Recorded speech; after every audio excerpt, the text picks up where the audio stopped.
ଆଉ 3 ଦିନ ପରେ ପୁଣି ଥରେ ଚଳଚଞ୍ଚଳ ହୋଇ ଉଠିବ ସୋନପୁର ସହରର ପୁରାତନ ଗୋପାଳଜୀଉଙ୍କ ମନ୍ଦିର।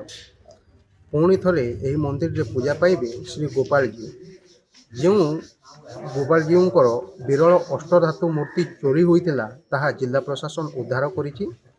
40 ବର୍ଷ ପୂର୍ବେ ଚୋରି ହୋଇଥିବା ମୂର୍ତ୍ତିକୁ ଉଦ୍ଧାର କରି ଆଣି ବର୍ତ୍ତମାନ ଜିଲ୍ଲା କୋଷାଗାରରେ ରଖାଯାଇଛି। ତେବେ ଆଉ କିଛି ଦିନର ଅପେକ୍ଷା, କିଛି ଦିନ ପରେ ପୁଣି ଥରେ ଏହି ମନ୍ଦିରକୁ ଭଗବାନ ଆସିବେ ଏବଂ ଭକ୍ତମାନଙ୍କୁ ଦର୍ଶନ ଦେବେ। ଏଥିପାଇଁ ଏବେ ପ୍ରସ୍ତୁତି ଜୋରସୋରରେ ଚାଲିଛି। ଆପଣ ଭିଜୁଆଲ ମାଧ୍ୟମରେ ଦେଖିପାରୁଥିବେ ମନ୍ଦିରର ସଫେଇ କାମ ଚାଲିଛି। ଯେଉଁ ଜାଗାରେ ରକ୍ଷଣାବେକ୍ଷଣ ତଥା ମରାମତିର ଆବଶ୍ୟକତା ଥିଲା ସେହି ଜାଗାରେ ମରାମତି କରାଯାଇଛି। ମନ୍ଦିରକୁ ରଙ୍ଗ ଦିଆଯାଇଛି।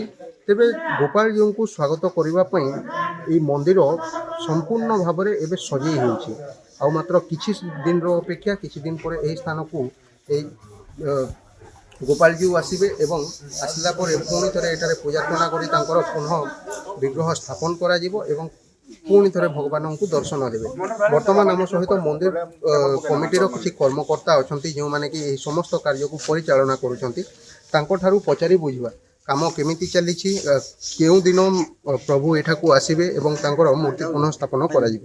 ଆଜ୍ଞା, ଆପଣଙ୍କୁ ଖବର ଓଡ଼ିଶାକୁ ସ୍ୱାଗତ କରୁଛୁ। ଦୀର୍ଘ 40 ବର୍ଷର ଅପେକ୍ଷା ସମାପନ ହେବାକୁ ଯାଉଛି, କେମିତି ଲାଗୁଛି?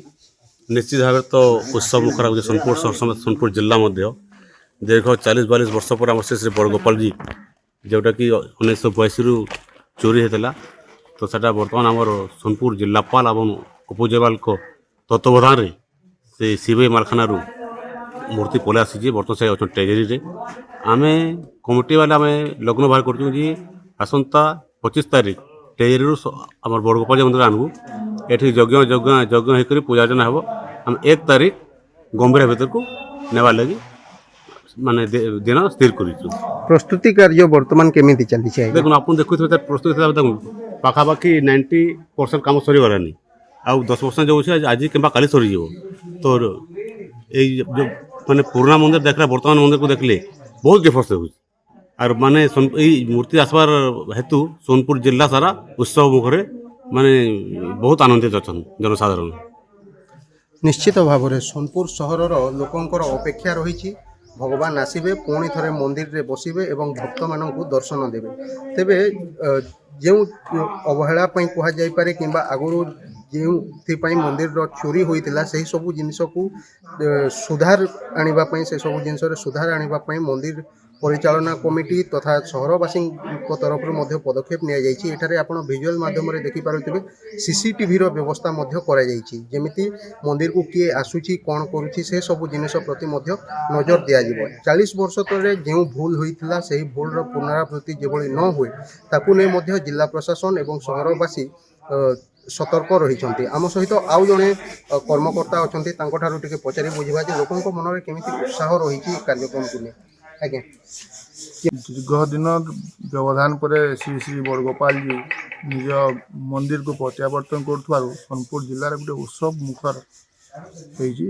सोनपुर जिला सारा लोकों उत्साह बढ़ी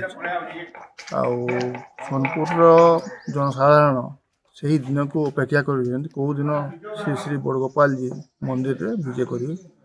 मंदिर कमिटी तरफ जिला प्रशासन तरफ आसंता 25 तारीख दिन डिस्ट्रिक्ट ट्रेजरी प्रभु को दिन 12टा पर शुभ लग्न रे बाहर कराई आमर सोनपुर टाउन रे गोटे शोभायात्रा कराई मंदिर को अणाब आणला यज्ञ वेदी रे महाप्रभु को रखी संस्कार कराई दीर्घ 25 तारीख 26 तारीख रु 1 तारीख पर्यंत पूजा अर्चना कराई 1 तारीख दिन मंदिर भीतर को प्रवेश करा।